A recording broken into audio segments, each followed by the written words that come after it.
Hey guys, welcome back to my channel. So today I'm discussing about measure of central tendency. Okay so ये हमारी इस chapter की series चली हुई है। तो इससे पहले मैंने पार्ट 1 डिस्कस किया था जिसमें कि मैंने अर्थमेटिक मीन डिस्कस किया था। अगर आपने वो वाली वीडियो नहीं देखी है तो जाके देख लीजिएगा। अगर आप सीरीज़ वाइज चलोगे तो आपके लिए भी ज़्यादा बेनिफिट होगा। और इस वीडियो में ये जो कि है हमारी वीडियो का पार्ट नंबर 2, इसमें मैं डिस्कस करूँगी weighted arithmetic mean. Okay so now let's start. Okay so देखिए ये है आपका वेटेड अर्थमेटिक मीन। सो पहले हम बताते हैं कि वेटेड अर्थमेटिक मीन क्या होता है, इसको हम कैलकुलेट क्यों करते हैं। सो देखिए जो भी इक्वल जो ऑल आइटम्स होती है, ठीक है, उसकी इक्वल इम्पोर्टेंस और उसका वेट जब इक्वल ना हो तो उस केस में हम वेटेड अर्थमेटिक मीन निकालते हैं। ठीक है, जैसे कि देखिए क्या होता है कि अर्थमेटिक मीन में ना वहाँ पे एवरी आइटम की इक्वल इम्पोर्टेंस होती थी।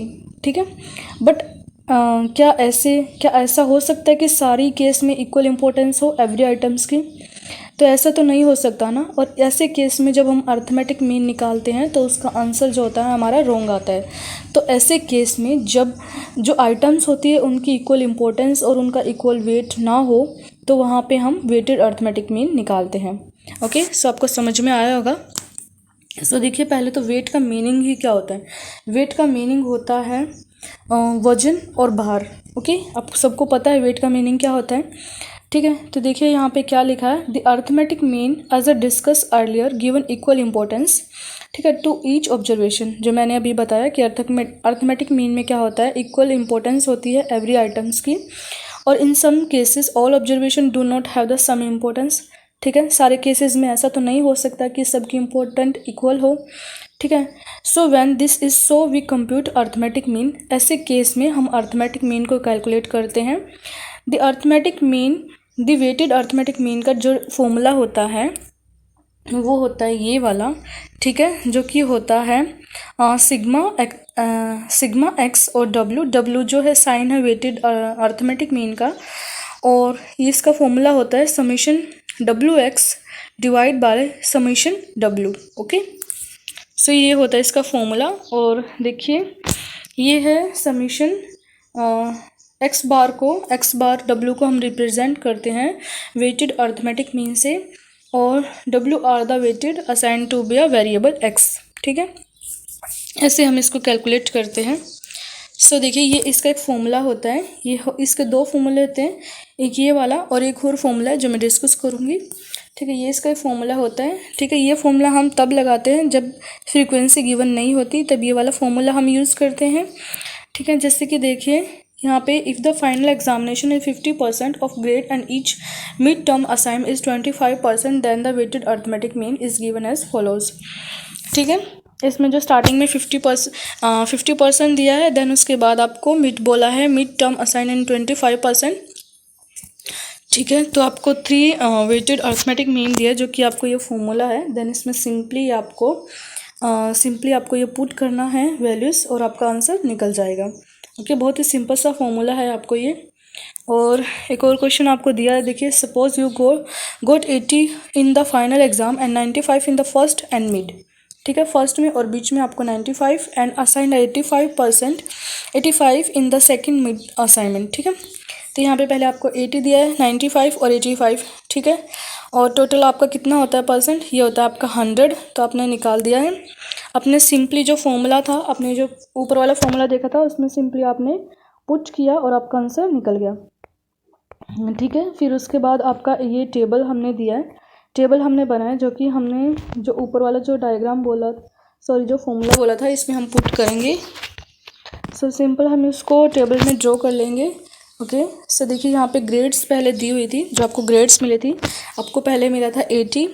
ठीक है, आपको पहले 80 मिला था, फिर 95 और फिर 80। ठीक है, ये आपको ग्रेड्स मिली थी। ठीक है, 80, 95 और 85 ये आपको ग्रेड्स मिली थी। देन उसके बाद है आपको वेट था जो कि था आपका, यहाँ पे देखिए यहाँ पे आपका वेट था 50, 25 एंड 25। ठीक है, ये हमने यहाँ पे लिख दिया। सिंपल इसका जो फॉर्मूला था ये है इसका फॉर्मूला। ठीक है, X bar W is equal to summation W X divide by summation W. ठीक है, ये इसका फॉर्मूला था। तो इसके फॉर्मूले में हम सिंपल पुट कर देंगे। यहाँ पे हमारे पास x है और यहाँ पे हमारे पास वेट है, तो हम WX को हम इंटू कर देंगे और हमारे पास WX निकल जाएगा। ठीक है, WX निकलने के बाद हम जब इनका टोटल कर देंगे तो हमारे पास आ जाएगा समीशन WX हमारे पास आ जाएगा और यहाँ पे आ जाएगा हमारे पास समीशन W। अगर हम इनका टोटल कर देंगे, सिंपली हमें इसको इसकी वैल्यू में पुट कर देना है और हमारा आंसर निकल जाएगा। ठीक है, समीशन का मतलब ही होता है जोड़।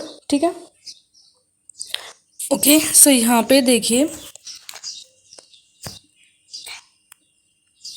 ठीक है, अभी मैं आपको बताती हूँ कि जो वेटेड अर्थमेटिक मीन होता है, इसके हमारे 3 पॉइंट्स होते हैं, 3 इसकी प्रॉपर्टीज़ होती है। ठीक है, तो जो इसकी फर्स्ट प्रॉपर्टीज़ होती है वो होती है अगर सिंपल अर्थमेटिक मीन और वेटेड अर्थमेटिक मीन, ठीक है, अगर सिंपल अर्थमेटिक मीन और वेटेड अर्थमेटिक का वेट इक्वल हो तो दोनों को आपस में बराबर होते हैं। ठीक है, ठीक है, तो इसकी फर्स्ट प्रॉपर्टी है अगर समीशन सिंपल अर्थमेटिक मीन और वेटेड अर्थमेटिक का वेट इक्वल हो तो वो दोनों भी आपस में बराबर होते हैं। जैसे कि summation x bar is equal to summation W और is equal to W1 is equal to W2, ये है इसकी फर्स्ट प्रॉपर्टी। और इसकी सेकंड प्रॉपर्टी होती है कि सिंपल अर्थमेटिक मीन अगर वेटेड अर्थमेटिक मीन से कम होता है और अगर आपको ग्रेटर वैल्यू को ग्रेटर वेट असाइन किया है और स्मॉलर वैल्यू को स्मॉलर वेट असाइन किया है। ठीक है, और इसकी थर्ड प्रॉपर्टी होती है कि सिंपल अर्थमेटिक मीन ग्रेटर होता है अगर आपने वेटेड अर्थमेटिक मीन को, अगर सिंपल अर्थमेटिक मीन ग्रेटर होता है वेटेड अर्थमेटिक मीन से अगर आपने स्मॉलर वेटेड दिया है हायर वैल्यू को और ग्रेटर वेटेड दिया है स्मॉलर वैल्यू को। ओके, सो ये थी इसकी 3 प्रॉपर्टीज़। सो इस वीडियो में मैंने डिस्कस किया वेटेड अर्थमेटिक मीन को, बहुत ही सिंपल सा था। आई होप आपको समझ में आया होगा और ये था हमारी वीडियो का सेकंड पार्ट। ठीक है, नेक्स्ट पार्ट में मैं डिस्कस करूँगी मीडियन के बारे में कि मीडियन हम कैसे कैलकुलेट करते हैं। सो गाइज़, वीडियो अच्छी लगी हो तो लाइक कीजिएगा, अपने फ्रेंड्स के साथ शेयर कीजिएगा। ओके, सो मिलते हैं मेरी नेक्स्ट वीडियो में। Till then take care, bye bye.